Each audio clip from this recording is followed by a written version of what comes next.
Berikut ini merupakan pemikiran-pemikiran yang diberikan oleh iblis sehingga diri kita selalu hidup dalam konflik batin, ganjalan, dan berbagai emosi negatif lainnya. Tanggulangi berbagai pemikiran tersebut dan kita pun akan menikmati kehidupan yang bebas dari konflik batin, ganjalan, ataupun emosi negatif. Berikut adalah beberapa pemikiran yang harus kita tanggulangi. Yang pertama, saya benar, orang tersebut yang salah. Jadi orang tersebut yang harus datang terlebih dahulu untuk meminta maaf. Padahal pemikiran seperti itu belum tentu juga kita yang benar. Sebab suatu gesekan dan konflik yang terjadi selalu disebabkan oleh adanya dua belah pihak yang memanifestasikan sikap hati, intonasi berbicara, ataupun sikap tubuh yang berpotensi untuk saling melukai. Jadi tidak ada salahnya jika kita terlebih dahulu yang meminta maaf. Setidaknya kerendahan hati kita sangat berpotensi untuk membuat anugerah dan kasih Tuhan mengalir untuk terjadinya pemulihan suatu hubungan. Roma 12 ayat 9-21. Jenis pemikiran yang kedua menegaskan, saya adalah korban dari niat jahat orang lain. Ini adalah suatu sudut pandang yang diberikan oleh iblis agar kita hidup dalam dendam yang tersembunyi.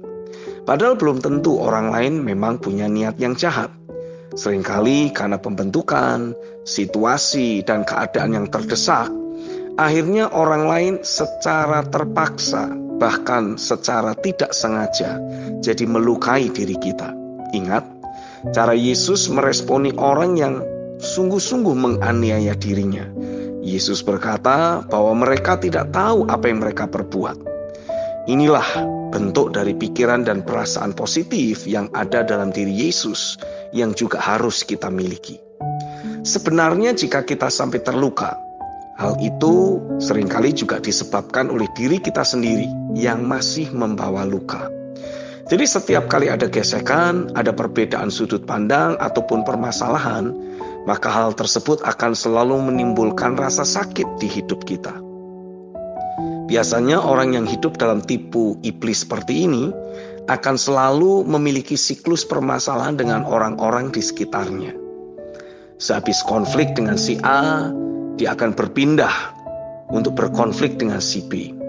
Lalu ketika dia bergaul dengan si C, dia pun sekali waktu akan berkonflik dengan si C. Lalu akan kembali lagi ke si A, dan begitu seterusnya putaran konflik dalam dirinya. Untuk menanggulangi diri kita yang terluka, dibutuhkan jamahan kasih Bapa. Karenanya mintalah untuk Tuhan menjamah hidup kita dalam momen doa serta penyembahan. Dengan demikian kita dapat melihat kasih setia Tuhan dan mengalami kasih-Nya yang melimpah. Dengan demikian kita tidak perlu lagi bergumul untuk mengampuni, sebab dosa kita sudah diampuni oleh Bapa. Masakan kita tidak mau mengampuni orang lain. Markus 1 ayat 25-26 dan Matius 18 ayat 21-35. Yang ketiga, menganggap diri wajar jika merasa kesal, kecewa, ataupun marah saat melihat orang lain tidak sesuai dengan ekspektasi yang kita harapkan. Dan bahkan kita merasa berhak untuk ikut memberikan penghukuman kepada orang tersebut. Biasanya orang-orang yang berpikir seperti itu akan selalu terganggu dengan sikap dan perilaku orang lain. Pokoknya orang lain selalu terlihat negatif saja. Bahkan saat orang lain melakukan hal yang baik, diri kita sudah membangun tembok pembatas. Hal tersebut akhirnya akan menimbulkan jarak dengan orang lain. Padahal Tuhan menghendaki untuk diri kita selalu berpikir tentang kebaikan orang lain, bukan keburukannya. Ingat Filipi 4 ayat yang ke-8 dalam terjemahan firman Allah yang hidup menuliskan tentang hal itu. Dan Bapa mau kita menjadi pembawa damai serta sukacita senantiasa. Dia mau kita memanifestasikan realita kerajaan sorga dalam hidup sehari-hari. Dan ingatlah, pembalasan itu hak Tuhan, bukan hak kita. Roma 12 ayat 19. Bahkan Tuhan berhak mengampuni orang yang sudah terang-terangan melakukan kesalahan. Jadi apa hak kita untuk membenci orang tersebut? Tidak ada. Dari perenungan ini saya mendapati bahwa ternyata diri kita tidak bisa mengendalikan sikap dan perilaku orang lain. Jika kita mencoba mengendalikan, maka iblis akan mudah untuk bisa bermain-main di areal perasaan dan pikiran kita.